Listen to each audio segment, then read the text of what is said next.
Hello and welcome back to my channel. ලෝකේ උසම දියඇල්ල හොයාගත්ත කාලය අපි ගත්තොත් 1933 දී ඇමරිකානු ගුවන් නැවියෙක් වෙච්ච ජිමි ඒන්ජල් කියන එක්කෙනා මෙයා ගුවන් යානය පියාසර කරගෙන යනවා. ඔය ඈත වෙනිසුලාවේ කැලෑබද ප්‍රදේශයක් උඩින් එහෙම පියාසර කරගෙන යනකොට මෙයාට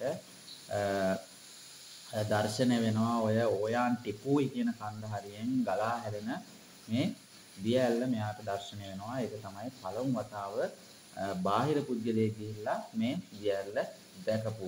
නැත්තම් ඒකේ හිටපු ඔය ඉන්ඩිජනස් පීපල් ඒ කියන්නේ අර ස්වදේශික පුද්ගලයෝ වෙනසීලා හිටපු ඒගොල්ලෝ දැනගෙන හිටියා මේ දියඇල්ල ගැන. හැබැයි බාහිර පුද්ගලයෙක් දැකපු පළවෙනි අවස්ථාව තමයි 1933 මේ ජිමි ඒන්ජල් මේ ප්‍රදේශයේ ඉහළින් රත්තරන් හොයාගෙන ගුවන් යානයෙන් පියාසර කරනකොට දැකපු අවස්ථාව.